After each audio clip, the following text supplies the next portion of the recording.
नमस्कार, महासंग्राम 2024 में आपका स्वागत है। मैं हूं अनुपा। एक लड़ाई मध्य प्रदेश में बीजेपी और कांग्रेस के बीच कुर्सी की थी, तो दूसरी लड़ाई समाजवादी पार्टी और कांग्रेस के बीच अति आत्मविश्वास की थी, जिसमें अखिलेश यादव की बड़ी जीत हुई है। क्योंकि मध्य प्रदेश की कई ऐसी सीटें हैं जहां कांग्रेस सिर्फ इसलिए हारी क्योंकि समाजवादी पार्टी को उससे ज्यादा वोट मिले। ऐसे में अब तक बात 2024 तक पहुंच चुकी है और अहंकार पर वार किया जा रहा है। आइए आपको रिपोर्ट दिखाते हैं और विस्तार से चीजों को समझते हैं। ये गठबंधन नहीं है तो हम स्वीकार करते हैं गठबंधन नहीं है। बहुत चालू पार्टी है कांग्रेस। ये कांग्रेस के लोग बीजेपी से मिले हुए लोग। कांग्रेस मजबूत है तो वहां आपको समर्थन करना चाहिए। कांग्रेस को इन छोटे नेताओं पर रोक लगाना चाहिए। लेकिन मैं ऐसा समझता हूँ तलाक हो गया। बीजेपी धमाकेदार जीत का जश्न मना रही है, लेकिन विपक्ष में हार के मायने निकाले जा रहे हैं। कांग्रेस समाजवादी पार्टी को जिम्मेदार ठहरा रही है और सपा मध्य प्रदेश में कांग्रेस को आईना दिखा रही है। क्योंकि जिस विवाद में दोनों दल आमने सामने आए थे, उस विवाद ने वो कहानी लिख दी है जिसके विलेन और हीरो दोनों विपक्षी दल हैं। क्योंकि विपक्ष की आपसी लड़ाई में मध्य प्रदेश इंडी गठबंधन के हाथ से छिन गया, जिस पर समाजवादी पार्टी ने कांग्रेस को जिम्मेदार ठहराया है। परिणाम नहीं, अहंकार खत्म किया है। मुझे उम्मीद है कि आने वाले समय में फिर रास्ता निकलेगा, क्योंकि देश के लिए लोकतंत्र बचाना, संविधान बचाना ये महत्वपूर्ण है। और उससे भी महत्वपूर्ण ये है कि समाजवादियों का उत्तर प्रदेश में संघर्ष बड़ा है। समाजवादियों को फैसले बड़े लेने हैं। इसलिए जहां से बात शुरू हुई थी कि जो जहां दल मजबूत है उसको सहयोग दूसरे दल करें। दावा है कि मध्य प्रदेश में कांग्रेस अपने सहयोगी क्षेत्रीय दलों को पास तक नहीं आने देना चाहती थी। कोशिश थी कि 23 के रास्ते 2024 में कांग्रेस बॉस की भूमिका में रहे, लेकिन जब अखिलेश, नीतीश और केजरीवाल को इसकी भनक लगी तो सबने अपने अपने प्रत्याशी कांग्रेस के खिलाफ मैदान में उतार दिए, जिसका परिणाम कांग्रेस के साथ ही अब देश के सामने है। लेकिन हर हार में किसी की जीत हुई तो वो समाजवादी पार्टी की जीत है। क्योंकि अगर इन आंकड़ों पर नजर डालें तो मध्य प्रदेश के निवाड़ी में कांग्रेस की 17,157 वोट से हार हुई, तो यहाँ सपा को 32,670 वोट मिले। चांदला में कांग्रेस की 15,491 मतों से हार हुई, यहाँ भी सपा को 24,977 वोट मिले। और राजनगर में कांग्रेस की 5,867 वोटों से हार हुई, तो यहाँ भी साइकिल को 6,353 वोट मिले। यानी कि मध्य प्रदेश की कई ऐसी सीटें हैं जहां कांग्रेस अगर समाजवादी पार्टी के साथ चुनाव लड़ती तो परिणाम कुछ और ही होते। लेकिन कांग्रेस के ओवर कॉन्फिडेंट नेता अखिलेश वखिलेश करने में लगे थे, जिसे अब समाजवादी पार्टी नतीजों से जवाब दे रही है। मध्य प्रदेश में समाजवादी पार्टी चुनाव लड़ने में लेट हो गई थी, क्योंकि हमने पूरा समर्थन सहयोग कांग्रेस को दे दिया था। उन्हें समर्थन सहयोग चाहिए नहीं था, इसलिए उन्होंने हमारा तिरस्कार किया। तो अपनी पार्टी को स्थापित बनाए रखने के लिए और अपनी पार्टी की जड़ों को मजबूत करने के लिए अखिलेश जी ने प्रयास किया। ये तो कांग्रेस के ऊपर था। अगर उनको हमारी उपयोगिता नहीं महसूस होती तो समाजवादी पार्टी अपने विस्तार के लिए प्रयास करेगी, और हमने किया। राजनीति के जानकारों का भी मानना है कि कांग्रेस के नेताओं को गठबंधन के अहम पहलू अखिलेश यादव के खिलाफ लगातार बयानबाजी नहीं करनी चाहिए थी, क्योंकि जिस तरह से अजय राय और कमलनाथ ने अखिलेश यादव पर ओछी टिप्पणी की थी, वो गठबंधन में दरार की अहम वजह है। कमलनाथ जी ने जिस ढंग से एक उपेक्षा का व्यवहार किया, वो शायद कांग्रेस को भी महंगा पड़ा, क्योंकि उन्होंने वहाँ लगभग 70-71 प्रत्याशी खड़े कर दिए उस नाराजगी में, और वो उन्होंने वोट उनके काटे। तो अगर आप देखें तो 500, 700, 250 इतने वोटों से बहुत सी जगह मार्जिन रहा है। तो क्या अब अखिलेश यादव कांग्रेस से 2024 में बदला लेने वाले हैं? क्या उत्तर प्रदेश अब दोनों दलों के लिए बैटल ग्राउंड होने वाला है?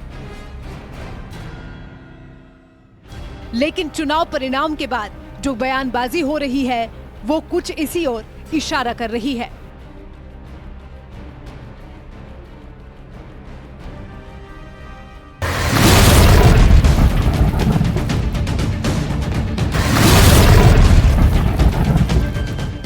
अब जब 2024 के लोकसभा चुनाव को लेकर के सीटों के बंटवारों की बात होगी तो समाजवादी पार्टी कांग्रेस के सामने ज्यादा मजबूती से अपनी बात रख पाएगी।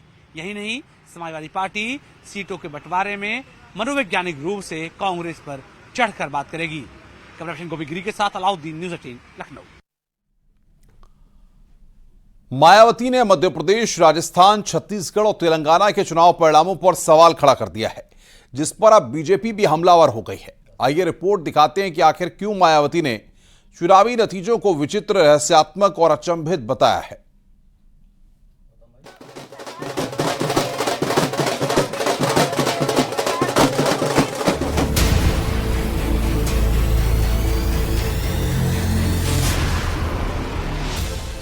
उत्तर प्रदेश की पूर्व मुख्यमंत्री और बहुजन समाज पार्टी प्रमुख मायावती ने मध्य प्रदेश, राजस्थान, छत्तीसगढ़ और तेलंगाना के चुनाव परिणामों पर सवाल खड़ा कर दिया है। मायावती इस चुनाव परिणाम को विचित्र बता रही हैं और कह रही हैं कि इस तरह के नतीजे अचंभित करते हैं।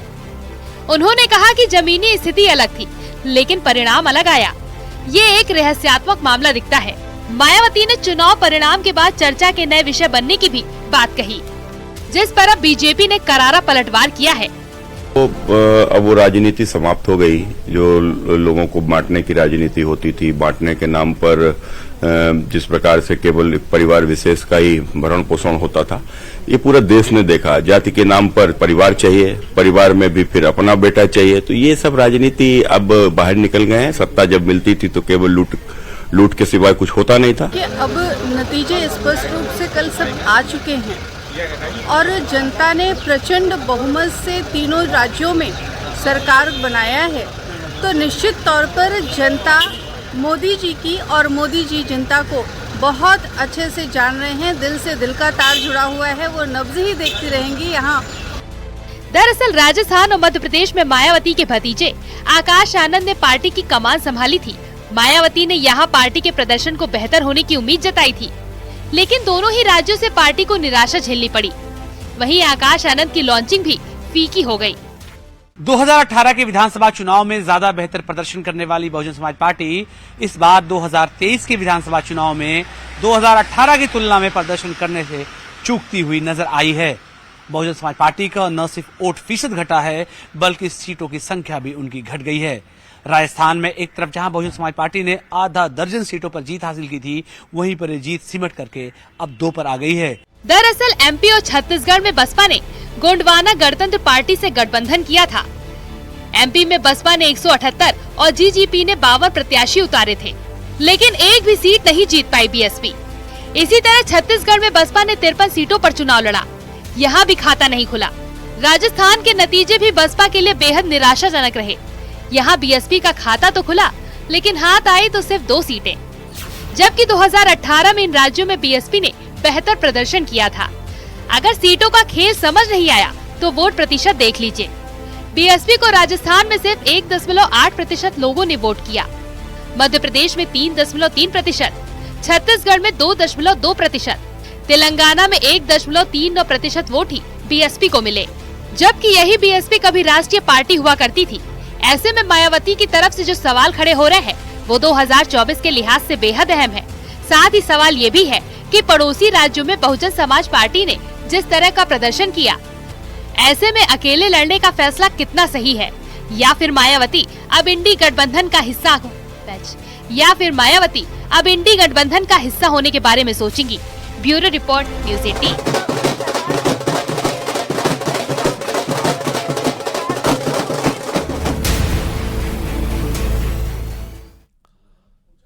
संसद का शीतकालीन सत्र आज से शुरू हो गया है। इस सत्र में शिरकत करने पहुंचे पीएम मोदी ने संसद के बाहर मीडिया को संबोधित किया। पीएम मोदी ने कहा कि राजनीतिक सरगर्मी बड़ी तेजी से बढ़ रही है। कल 4 राज्यों के चुनाव के नतीजे आए हैं। नतीजे बहुत उत्साहजनक हैं। उन लोगों के लिए उत्साहजनक हैं जो आम लोगों के कल्याण के लिए, देश के लिए और देश के उज्जवल भविष्य के लिए कमिटेड हैं। प्रधानमंत्री मोदी ने कहा कि सभी समाज और सभी समूहों की महिलाएं, युवा, हर समुदाय और समाज के किसान और मेरे देश के गरीब, ये 4 ऐसी महत्वपूर्ण जातियां हैं जिनके सशक्तिकरण, उनके भविष्य को सुनिश्चित करने वाली ठोस योजनाएं और अंतिम व्यक्ति तक पहुंच के उसूलों पर जो चलता है, उन्हें भरपूर समर्थन मिलता है। प्रधानमंत्री ने कहा कि लोकतंत्र का ये मंदिर जन आकांक्षाओं के लिए विकसित भारत की नींव को अधिक मजबूत बनाने के लिए बहुत महत्वपूर्ण मंच है। मेरा सभी माननीय सांसदों से आग्रह है कि वो ज्यादा से ज्यादा तैयारी करके आए और सदन में जो भी बिल रखे जाएं, उन पर गहन चर्चा हो।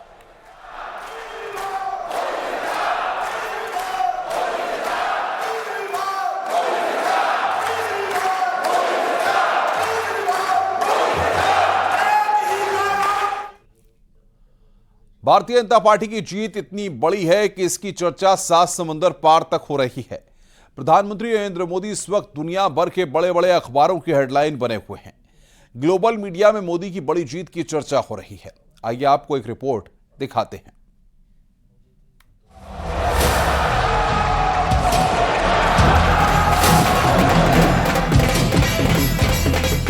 ये मोदी की गारंटी है।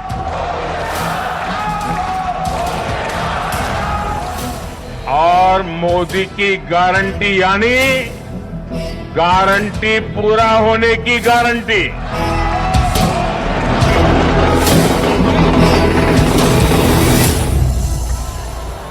अल जजीरा की हेडलाइन में मोदी,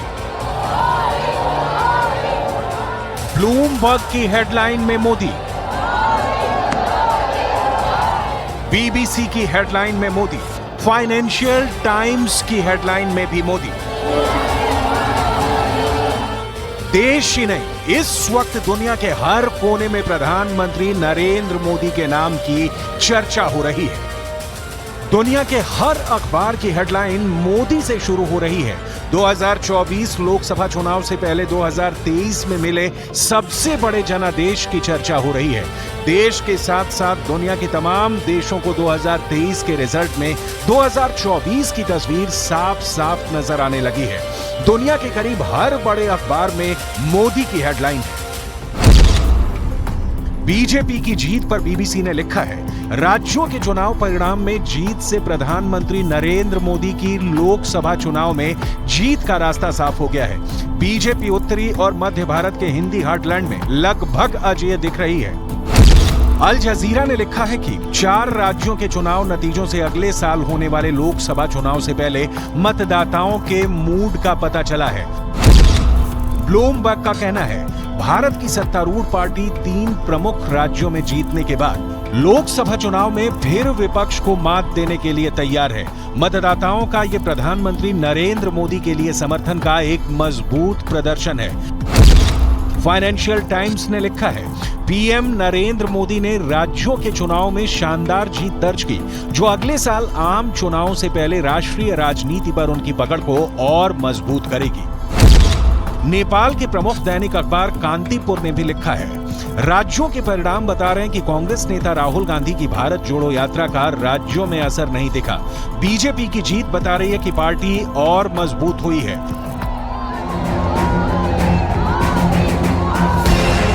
मतलब दुनिया के तमाम बड़े अखबार इस वक्त 3 राज्यों में बीजेपी की शानदार जीत के लिए मोदी की तारीफ कर रहे हैं। और मोदी ने भी क्लियर कर दिया है कि 2023 की ये जीत 2024 में बीजेपी की हैट्रिक की गारंटी है।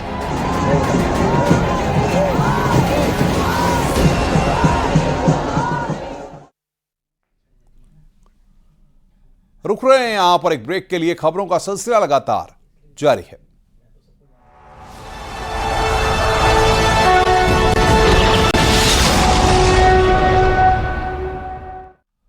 स्वागत है। ब्रेक के बाद बड़ी खबर, चुनावी नतीजों पर हरीश रावत का बड़ा बयान सामने आया। हरीश रावत ने कहा कि मध्य प्रदेश के परिणाम से चिंतित हूं।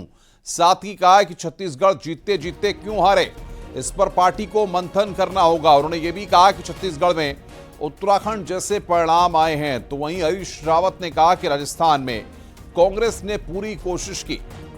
कांग्रेस की हार पर हरीश रावत का बयान यहां पर सामने आया है। विधानसभा चुनाव के नतीजे आए हैं, खासकर मध्य प्रदेश और छत्तीसगढ़। क्या आपको लगता है कांग्रेस के लिए कोई सेटबैक है, बड़ा सेटबैक है? देखिए, मध्य प्रदेश में 17-18 साल की एंटी इनकम्बेंसी थी भाजपा की, उसको बीट करके जिस तरीके से वो बड़े बहुमत के साथ जीते हैं, उसने हमको चिंतित किया है, क्योंकि इससे आगे की राह बनाने में हमको एक विशेष रणनीति बना करके काम करना पड़ेगा और तत्काल काम करना पड़ेगा। छत्तीसगढ़ हम जीते जीते क्यों हार गए, ये एक यक्ष प्रश्न है, और ठीक उत्तराखंड की तरीके से हुआ है। उत्तराखंड में जिस प्रकार से हर सर्वेक्षण, हर व्यक्ति कांग्रेस को विजयी बता रहा था और अंततः तो हम हार गए, तो उसी तरीके से छत्तीसगढ़ में भी जीत हमारे हाथ से फिसली है।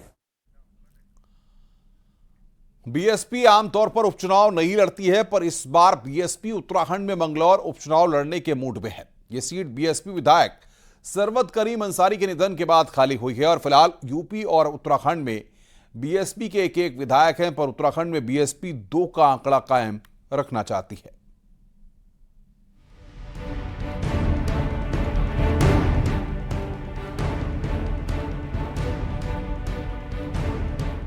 बीएसपी विधायक सरवत करीम अंसारी के निधन के बाद खाली हुई मंगलौर सीट पर उपचुनाव होना है।